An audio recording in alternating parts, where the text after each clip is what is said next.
2 weeks later, the broken bowl shards gathered by the little seamstress proved defective, and Luo's malaria subsided. When he removed the bandage from his wrist, he discovered a blister the size of a bird's egg, shiny and transparent. It shrank eventually until there was only a small black scar left, and the bouts of fever stopped altogether. We cooked a meal at Four Eyes' house to celebrate Luo's recovery. That night, all three of us slept tightly packed in his bed. When I checked the space underneath, I found that the crate was still there, but the leather suitcase had gone. The heightened vigilance and distrust shown by Four Eyes, in spite of the friendship between us, seemed to substantiate Luo's theory, and we grew convinced that the suitcase was indeed filled with banned books. We often discussed this between us, Luo and I, speculating wildly about the kinds of books that might be among them. At the time, no books were permitted at all, the only exceptions being those written by Mao or his cronies in purely scientific works. We compiled a long list of possible titles, a whole range of Chinese classics, from The Romance of the Three Kingdoms to The Dream of the Red Chamber and The Jin Ping Mei, which was reputed to be an erotic book. Also on our list was the poetry of the Tang, Song, Ming, and Qing dynasties, and the work of traditional artists such as Zhu Da, Xi Tao, Dong Qihang. We even thought of including the Bible, as well as the words of the five ancients, which had allegedly been forbidden for centuries, and in which five great prophets of the Han dynasty revealed, from the summit of a sacred mountain, what the next 2,000 years would bring. Often, after extinguishing the oil lamp in our house on stilts, we would lie on our beds and smoke in the dark. Book titles poured from our lips, the mysterious and exotic names evoking unknown worlds. It was like Tibetan incense, where you need only say the name Zhang Chang to smell the subtle, refined fragrance, and to see the joss sticks sweating beads of scented moisture which, in the lamplight, resembled drops of liquid gold. "What have you heard about Western literature?" Luo asked me one day. "Not much. My parents were only interested in their work. Aside from medicine, they didn't know very much." It was the same with me. But one of my aunts had a few foreign books in Chinese translation. That was before the Cultural Revolution. I remember her reading to me from a book called Don Quixote. It was about an old knight-errant. It was a great story. What happened to her books? They went up in smoke, confiscated by the Red Guards, who promptly burnt them in public, right in front of her apartment building.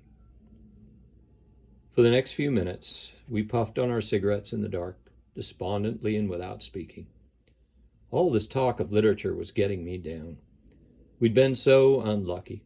By the time we had finally learnt to read properly, there had been nothing left for us to read. For years, the, quote, Western literature sections of the bookshops were devoted to the complete works of the Albanian communist leader Enver Hoxha, volume after volume with gilded bindings bearing the portrait of an old man with a garish tie, impeccably groomed gray hair, and steely hooded eyes, the left one brown, the right one slightly smaller and of a paler shade of brown, turning pinkish towards the rim.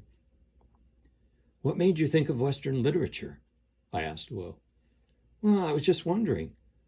That might well be what Four Eyes has got in his leather suitcase." "You might be right.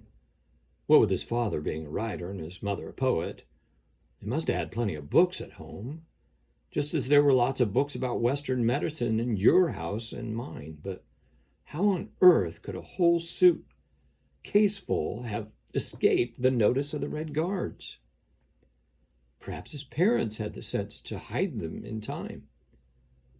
They took the devil of a risk in trusting them to Four Eyes. Just as your parents and mine always dreamed that we'd be doctors like them, Four Eyes' parents probably wanted their son to be a writer. They must have thought it would be good for him to read books, even if he had to do so in secret." One cold morning in early spring, snowflakes fell thick and fast for 4 hours, and soon the ground was blanketed with 10 centimeters of fluffy snow. The village headman gave us the day off. Luo and I set out at once to visit Four Eyes. We had heard about his stroke of bad luck. As was bound to happen, the lenses of his spectacles had been broken. I was sure, however, that he wouldn't allow this mishap to interfere with his work. In case his myopia was taken as a sign of physical deficiency by the revolutionary peasants, and they thought he was a slacker. He lived in constant terror of the peasants' opinion, for it would be up to them one day to decide whether he had been properly re-educated, and so, in theory at any rate, his future lay in their hands. In these circumstances, even the slightest defect, either physical or political, could be disastrous. Unlike us, the inhabitants of our friend's village had to carry on working in spite of the snow. Great hodfuls of rice needed to be transported on foot to the district storage station, which was situated 20 kilometers away on the bank on the river whose source was in Tibet.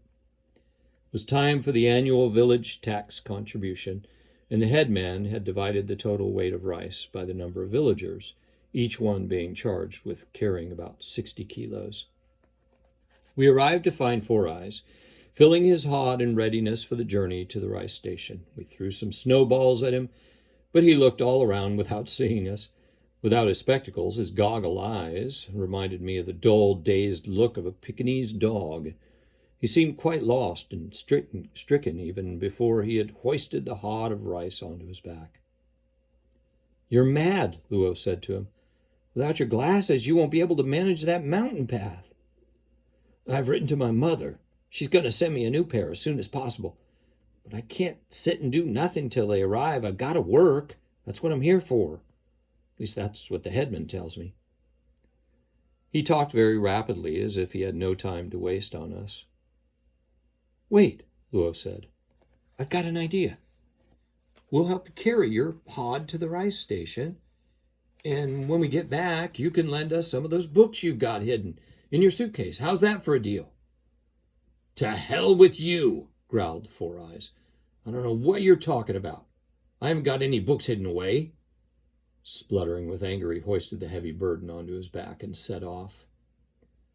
Just one book will do," Luo called after him. "Done?" Without replying, Four Eyes pressed on. The physical odds were against him. Very soon he was embroiled in a sort of masochistic ordeal. The snow made the path more slippery than usual, and in some places he sank up to his ankles. He kept his bulging eyes fixed on the ground before him, but couldn't see the raised stones on which he might have put his feet. He advanced blindly, tottering and lurching like a drunkard. At one point, where the path fell away, he extended a leg in search of a foothold, but his other leg, unable to sustain the weight of the hod on his back, buckled, and he fell to his knees. He tried to plow on in this position, without upsetting the hod on his back, scooping the snow away with his hands so as to clear a path for himself, meter by meter, until he managed to scramble to his feet again. From afar we watched him zigzag down the path, only to lose his footing again some minutes later. This time the hod knocked against a rock as he fell, causing the contents to spill out. We went down the path to help him collect the spilled rice. None of us spoke. I didn't dare look at him in the eye. He sat back, pulled off his snow-filled boots, emptied them, and then set about warming his swollen feet by rubbing them hard between his hands. His head kept lolling from side to side, as if it had become too heavy for his neck. "Got a headache?" I asked him. "No, it's my eyes that are buzzing. I'll be all right." By the time he had finished putting all the rice back into the hod, the sleeves of my coat were encrusted with snow crystals. "Shall we take over?" I asked Luo. "Yes, give me a hand with the hod, will you?" he said. "I feel cold, and some weight on my back will warm me up." Luo and I took turns every 50 meters or so, carrying the 60 kilos of rice. When we arrived at the storage station, we were utterly exhausted. On our return, Four Eyes gave us a book, a thin, worn volume. The author's name was Balzac.